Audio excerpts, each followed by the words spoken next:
All right, so I want to go through a lot of material today, and hopefully that'll work out. It should. So far what we've been doing is laying out an argument that you inhabit what you might describe as a frame of reference or a story, or that you're occupied by sequential sub-personalities. That's another reasonable way of thinking about it. Might be the most reasonable way of thinking about it, really. And that these frames of reference or sub-personalities have a point of view and associated thoughts and associated memories, and that most importantly, perhaps, as well as directing your behavior and emotions, they also structure your perceptions. And I think that's the most critically important realization about the frames that you bring to bear on the world, because it's through them that the world manifests itself. And what that means to some degree is that you have an indeterminate role to play as a consequence of your moral choices, because these are essentially value-based structures. As a consequence of your moral choices, you determine to an indeterminate degree the manner in which the world manifests itself to you.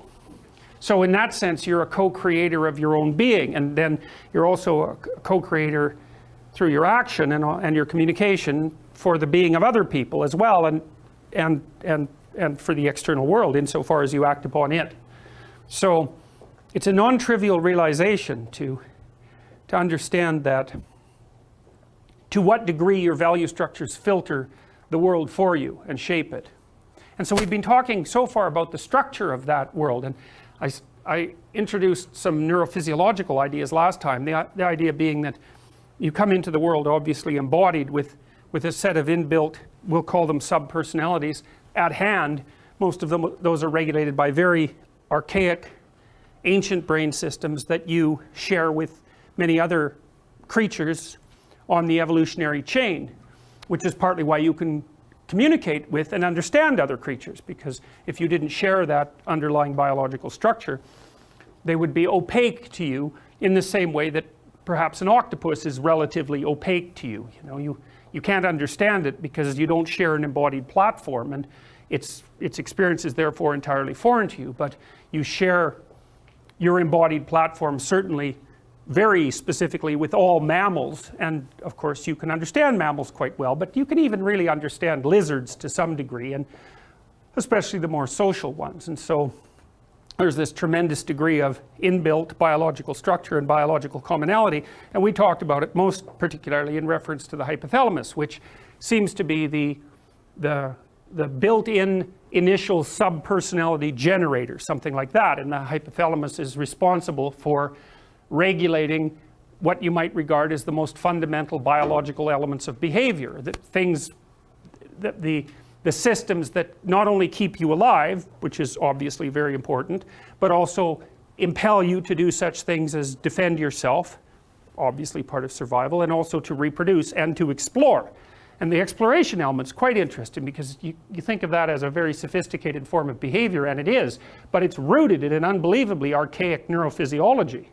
So the hypothalamus roughly sets you into motivated frames, and then when those frames either fail or when they're all quiescent because they've been satiated, it pops you into an exploratory state of mind, and you wander around exploring, foraging for information, roughly speaking, so that you can update all the sub-personalities that you use to organize your perceptions and frame your emotions and so forth. Now so the hypothalamus throws up these frames. It makes you hungry, it makes you thirsty, it makes you defensively aggressive, it helps regulate your temperature through behavior, and all of those things. Now, the problem with that is that it's a set of impulsive unidimensional systems, each one operating in the moment, and each one only concerned with the satiation of its particular aim, we'll say. And the problem with that is that while you live for more than the moment, you live across many moments, you stretch yourself across time. And we know, human beings know that they stretch across time, and so actually have to consider not only the organization of their behavior in the short term, but also the organization of their behavior in the short term so that it also works across weeks and across months and across years, and maybe even for longer spans of time than that. And also, equally and similarly, it has to work across people. And one of the things that's kind of interesting about that is there actually isn't much difference between establishing a value structure that works for you now and next week and next month and into the future, and establishing a value structure that works for you and other people simultaneously. Because you could say that whoever you are in a year is sort of like another person. And so insofar as you can organize yourself so that other people find what you're doing, let's say, acceptable and valuable, you're also organizing yourself so that perhaps you're acting in the best interests of your future self. And so then you might say, well, if the hypothalamus can organize your being such that you can satisfy your most basic needs, why do you need the rest of the brain?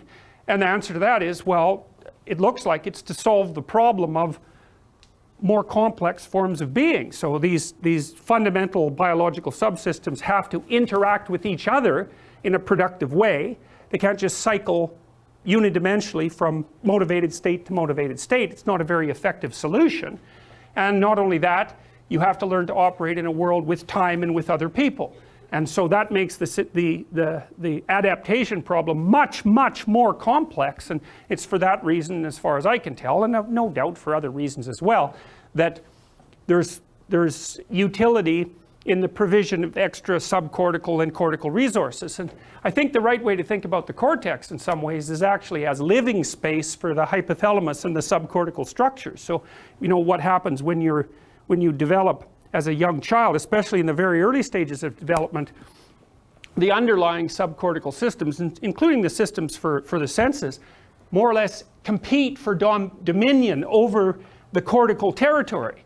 So for example, if you take a kitten and you close one of its eyes shortly after birth and you leave it covered for a number of months, what will happen is the remaining eye will invade both hemispheres' visual representation systems. So that eye becomes, this single remaining eye becomes much more acute and more cortically dominant, like an invader, really like an invader, than the other one does. And then if you uncover the other eye, the cat, after a critical period of development, the cat will never learn to see out of that eye.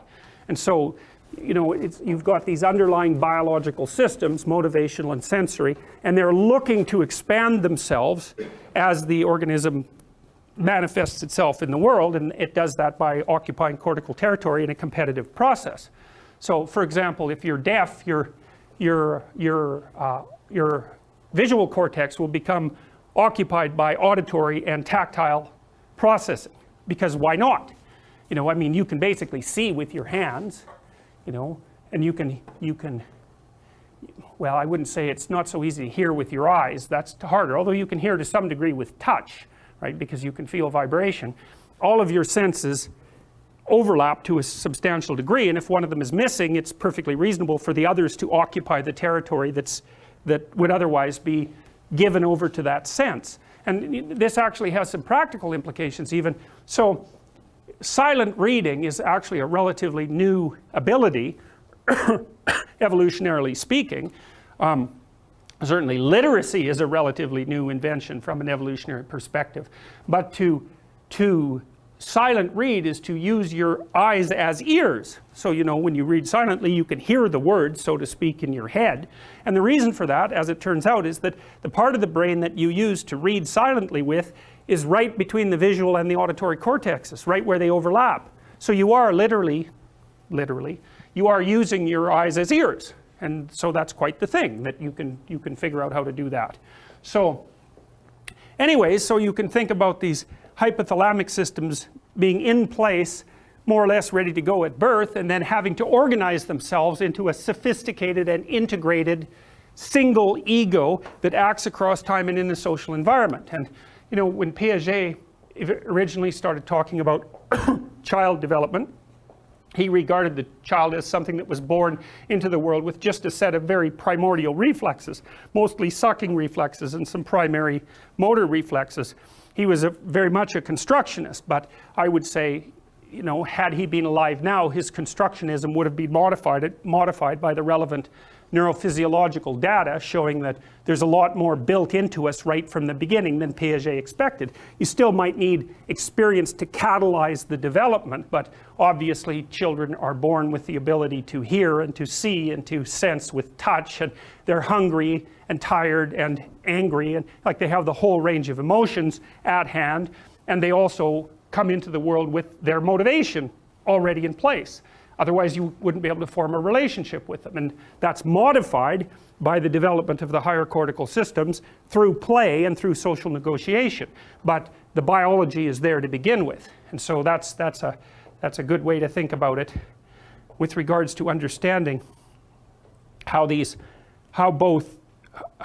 fundamental biological systems operate and how they manifest themselves in personality and in story. Because you do that all the time. You tell a story about how you got angry, and it's basically a story about being dominated by a particular kind of sub-personality, which would be hypothalamic, and exactly how you manifested that and what the consequences were. And you know, I was very mad at this person, but I knew I couldn't get too upset because, and that's a good story that indicates both the highly motivated nature of the original response tendency and then your immediate proclivity to have to figure out how to negotiate that expression within a social space so that the medium to long-term consequences are positive rather than negative.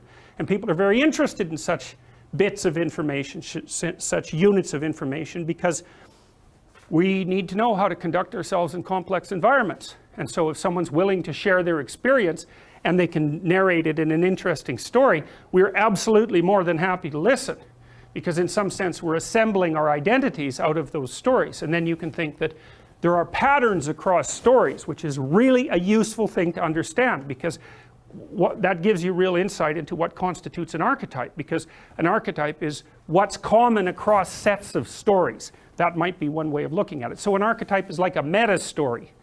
And so what part of what we're going to turn to now in this discussion is a description of certain meta-stories. And there's a particular meta-story that I'm most interested in, and that's the story about how stories transform themselves.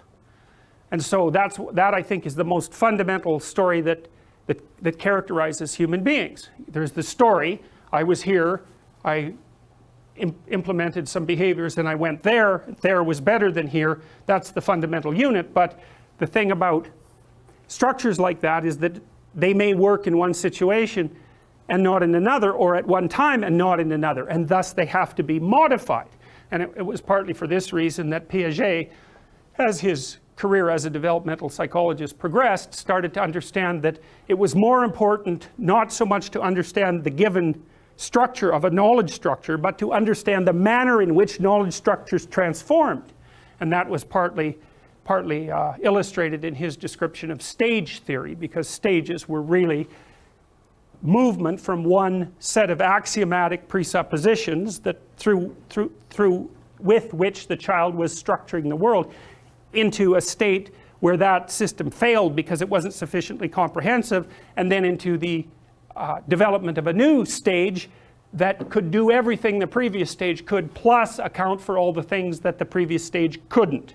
So that's also why Piaget believed that knowledge actually accumulated, because each time there was a transformation, the new structure had a wider range of application than the previous structure, even though it kept all the advantages of the previous structure. And so that's a good way of conceptualizing progress, because it's not that easy.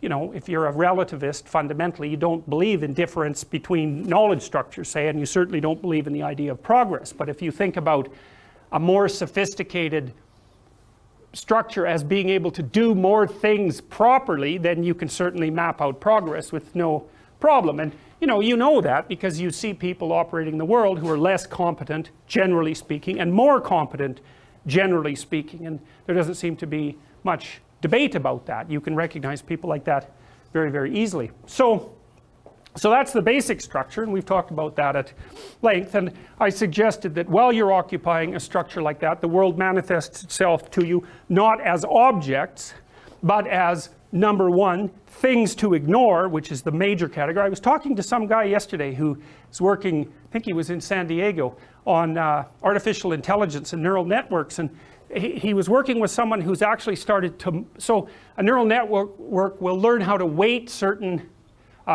stimulus features, let's say, in order to identify an image. So the thing will be trained up on a whole set of diverse images, and it learns through feedback to discriminate between them.